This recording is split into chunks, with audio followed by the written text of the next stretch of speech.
वो एक चैनल ना, रणबीर इलाहाबादिया, अच्छा लड़का, इंजीनियर है, दलित घर में जन्मे भगवान बन गए, तो तुम नहीं बन सकते? तो भाड़ में जाए ऐसी लिटरेसी रेट, तुमको कुछ नहीं आता। ये जो पैसे वाले हैं ये रोगी हैं, गलती सभी करते हैं, खाली हाथ चलते हैं बिना पैसे के, और मैं इसका सबसे बड़ा एग्जाम्पल हूं।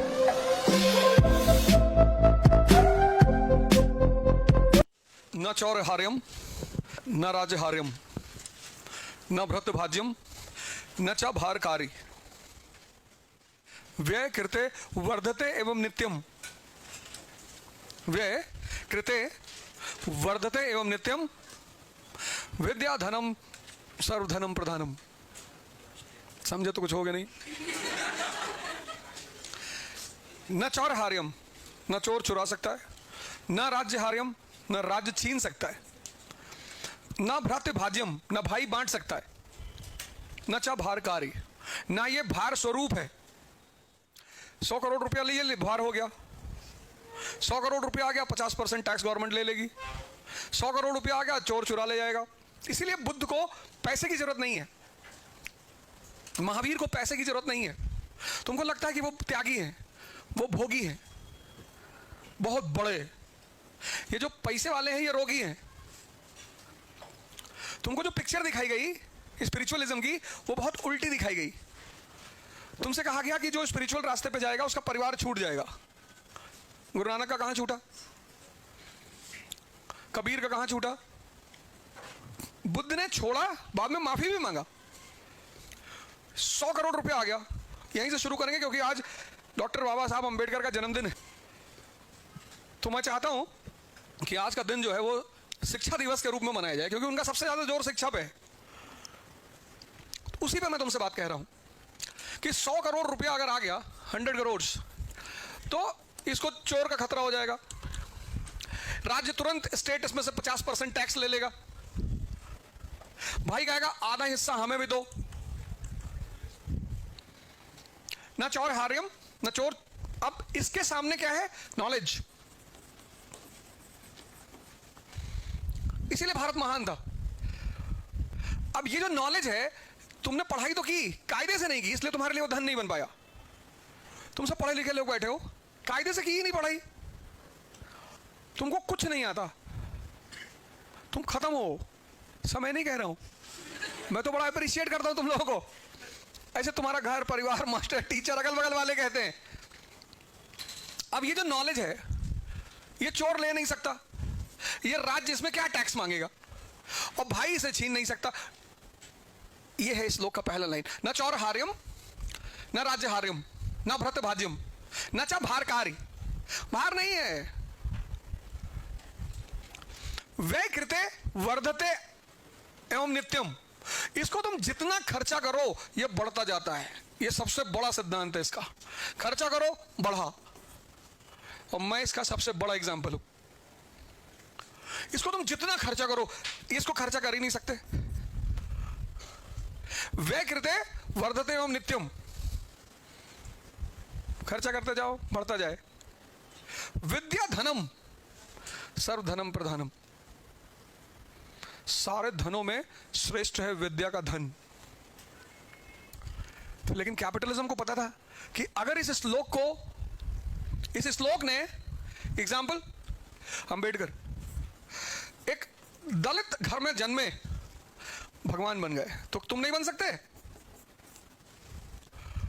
जाओ देखो पूना की सड़कों पे कोई स्टूल लगा के मिठाई बांट रहा है, कोई खाना खिला रहा है, कोई पानी पिला रहा है उनके नाम पे। इनके पास पैसा था? तुम यार देख के कोई बात क्यों नहीं समझते? पढ़ के नहीं समझते, चलो ठीक है, देख के। ये दुनिया में एक केस स्टडी है।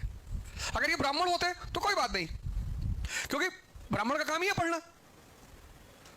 क्षत्रिय होते कोई बात नहीं, सिख होते कोई बात नहीं, ईसाई होते कोई बात नहीं, मुसलमान होते कोई बात नहीं। ये जो वर्ड दिख रहा है ये कुरान का ही तो है, पढ़ो। और मुसलमान अगर अनपढ़ है इसका मतलब कुरान को फॉलो नहीं करता। लेकिन ये इतना बड़ा एग्जाम्पल तुमको कहां मिलेगा लाइव? ये तुमसे कहता है कि तुम्हारे पास अगर पैसा है तो तुम रोलेक्स की घड़ी पहनो, नहीं तो लोग भिखमंगा कहेंगे। तुम टीआर की जीन्स पहनो नहीं तो लोग तुमको गरीब मानेंगे, तुम बर्बरी की शर्ट पहनो नहीं तो तुमको लोग कहेंगे कि अरे कैसा भिख मंगा है। यहां तुम कुर्ता पजामा पहनो, कुर्ता पजामा पहुंच के पार्लियामेंट में पहुंच गए और नेशनल इनकम के बोल रहे हो 3 घंटे, तो कोई तुमको तुम्हारे कपड़ों को नहीं देखेगा। ये इस देश की एजुकेशन पॉलिसी में गड़बड़ हो गई। उसने एजुकेशन को कहा कि एजुकेशन मतलब नौकरी नहीं, एजुकेशन मतलब एनलाइटनमेंट, दिमाग का खुलना। उस खुले हुए दिमाग से तुम डॉक्टर बनो, इंजीनियर बनो, आईएएस बनो, नेता बनो, मंत्री बनो, कुछ भी बनो, पर कंडीशन क्या है?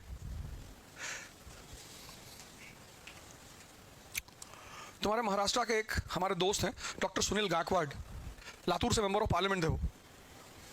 कोई है लातूर का क्लास में? डॉक्टर सुनील गायकवाड़, सुनील, डॉक्टर सुनील बलिराम गायकवाड़ मेरे बड़े अच्छे दोस्तों में से हैं, बहुत नॉलेजेबल आदमी। उनकी किताब है डॉक्टर अंबेडकर पे, तो विकिपीडिया पे, उस पर गूगल पे टाइप करोगे ना डॉक्टर सुनील बलिराम गायकवाड़, तो उनकी वो किताब का नाम याद आ जाएगा। उसको पढ़ना एक बार, बहुत अच्छी किताब है। मतलब डॉक्टर अंबेडकर पे उतनी अच्छी किताब, एक अनबायस्ड किताब, बिना किसी बायस्डनेस के। खुद ही पीएचडी स्कॉलर है, मेंबर ऑफ पार्लियामेंट रहे, और इस बार टिकट मिलेगा 24 में, मिनिस्टर बनेंगे वो पक्का। बहुत पढ़े लिखे आदमी, बहुत आलिम, सुन ले। मैं उनको बोला हूँ कि 2-4-10 कॉपी भिजवा दे, तो यहाँ जो क्लास में जीतेगा उसको दे दिया करेंगे। से मैंने इनसे कहा कि टेस्ट कर लो हर हफ्ते, और जो भी लड़का जीते उसे बुक गिफ्ट करो, और उस बुक से क्वेश्चन पूछो, ना बता पाए मारो उसको। हाँ और क्या, मारेंगे ही। अभी तुमको किताब देनी है, तुम्हें देनी है ना? ठीक है, वो किताब ले ली, द इग्नाइटेड माइंड्स, नहीं ली? क्यों लोगे? जिससे जिंदगी भरेगी वो काय लोगे। वो एक चैनल है ना रणबीर इलाहाबादिया, कल मेरा शो था उसके साथ मुंबई में। हाँ? कल मैं भी गया था, अच्छा लड़का है, इंजीनियर है, अमेरिका नहीं गया, यहीं पे अपना काम कर रहा है। उसने कल मुझसे इकोनॉमी पे बात किया। अभी तक मैं चैनलों पे जाता था तो लोग, अरे आपने वहाँ गोली, आपकी गर्लफ्रेंड फलाना। उसने कल मुझसे एजुकेशन पे बात किया, इकोनॉमी पे बात किया, पॉलिटी पे बात किया, आईआर पे बात किया, जियो पॉलिटिक्स पे बात किया। मुझको बोला सर आपको सब आता है? मैंने कहा मैं रट के आया हूँ। नहीं ऐसे कैसे रट सकते हो सर? यही चीज तो मैं तुमसे कह रहा हूँ, खाली हाथ चलते बिना पैसे के, अपने जेब में पैसा नहीं रखते, अपने साथ फैजल जैसे लोगों को रखते हैं। यार फोन लेना है, जी सर ले लो सर। अभी बेचारे फोन दिलाए हमको, आईफोन 14 प्रो, अच्छे आदमी। मैंने कहा चलो 2 दिन और पढ़ा देंगे। लाइव एग्जाम्पल है ना, चाहे बाहर का है, बाहर है ही नहीं, पढ़ लो। डॉक्टर अंबेडकर की एक फोटो लगा लो अपने मेज के सामने, और उस आदमी को तुम जाति की नजर से मत देखो और धर्म की नजर से। तो डॉक्टर अंबेडकर, यही तो वो कह रहे डॉक्टर अंबेडकर, और क्या कह रहे हैं? शेरनी का दूध है शिक्षा। कभी कभी आदमी अपनी भावना को नहीं व्यक्त कर पाता तो कुछ एग्जाम्पल्स लेता है। जैसे तुमसे किसी ने पूछा कितना पैसा चाहते हो, कहते हो जितनी बड़ी गैलेक्सी है। अब कहने का मतलब ये कि बहुत चाहते हैं लेकिन व्यक्त नहीं कर पा रहे। तो उन्होंने शेरनी का दूध क्यों कहा? क्योंकि हर आदमी शेर के ताकत से परिचित है, हिंदुस्तान में हर आदमी शेर के ताकत से परिचित है। तब उन्होंने कहा कि वो शेरनी का दूध है, कि अगर आम अनपढ़ भी सुनेगा तो कहेगा कि अच्छा भैया, मतलब अगर पी लेंगे तो हम दहाड़ेंगे। हाँ, हर आदमी सुनेगा तुमको। इस देश की हालत खराब क्यों हुई? इसीलिए हुई क्योंकि इस देश ने शिक्षा पे ध्यान नहीं दिया ही नहीं। उसने एक टारगेट बनाया कि लिटरेसी रेट बढ़ानी है कागज पे, तो बढ़ गई, 81.6 लिटरेसी रेट हो गई, लेकिन उसका कोई फायदा नहीं हुआ। 81.6 लिटरेसी रेट वाले मुल्क में उसे दीवार पे लिखना पड़ता है, यहां थूकू नाका। इतना बढ़िया तिलक रोड है ये, यहां 90% तो अमीर लोग ही रहते होंगे ना, इस एरिया में रहते होंगे ना, वहां की दीवारों पे लिखना पड़ता है कि हम मत थूको। तो भाड़ में जाए ऐसी लिटरेसी रेट। ऐसी लिटरेसी रेट लेकर क्या करोगे जब तुम्हें थूकने के लिए लिखना पड़ता है? इसका मतलब अगर थूकने लिए ना लिखते तो शायद सुबह सुबह कुछ और ही करके चले जाते। चीज़ों को समझना है। और उसने कल मुझसे पूछा, एक क्वेश्चन ये भी पूछा कि यूपीएससी में, हालांकि ज़्यादा आधा घंटा तो मुगल भाई पूछता रहा, अकबर सर बहुत महान आदमी है। अरे नहीं है, हम ना कर पाएंगे बुराई उसकी, हम देश निकाला मंजूर है हमको, हम औरंगजेब की तो कर दें, उसकी ना कर पाएंगे। नहीं, बड़ा हिंसा किया उसने। हाँ, तो जरूरत होती है तो करना पड़ता है कभी कभी। राज्य और राजा को तो हिंसा ही करना पड़ेगा ना कभी कभी। कभी कभी वो धर्म के नाम पे कर देता है। जैसे हिमू को मारा तो बच्चा था 15 साल का, अब उससे हिमू की हत्या करवानी थी तो उत्तेजित करना था, तो बैरम खान ने उससे कहा कि अरे काफिर, गाजी की उपाधि। उसने कहा अच्छा, हाँ, मार दिया। अब उस बात को पोर्ट्रेल कर दिया कि लिखने वाले पे डिपेंड करता है, गलती सभी करते हैं। नेहरू ने नहीं की चाइना के मामले में। ब्लाइंड डिपेंडेंस, फेथ की क्या जरूरत थी? फेथ होना चाहिए पर ब्लाइंड नहीं होना चाहिए। चाइना पे उनको ब्लाइंड था, भुगते ना। तो अंबेडकर का बर्थडे शिक्षा दिवस के रूप में मनाया जाना चाहिए।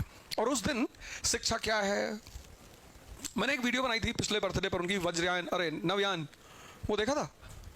नहीं देखा? आज जाके देखना, his ideology on Buddhism. Navayana, एक है हीनयान, एक है महायान, एक है वज्रयान। डॉक्टर अंबेडकर ने एक नया कॉन्सेप्ट दिया था, नवयान, मतलब नया व्हीकल जिसमें सब सवार हो सकते हैं, हिंदू, मुस्लिम, सिख, सब। नवयान आज देखना मेरे चैनल पे, रेवादूषा पे नवयान। लेकिन कसम, इस दिन का अच्छा सदुपयोग ये होना चाहिए कि सबको शिक्षा लेनी है और शिक्षा को बढ़ाना है, और हर आदमी ये कोशिश करे कि अपने अगल बगल कम से कम एक आदमी को वो पढ़ाए, एक। और तुम ये करना शुरू कर दो, और तुम्हें मैं बता रहा हूं 1 महीने में तुम्हें अपने अंदर चेंज दिखाई पड़ने लगेगा। क्योंकि पढ़ाने के लिए पढ़ना पड़ेगा।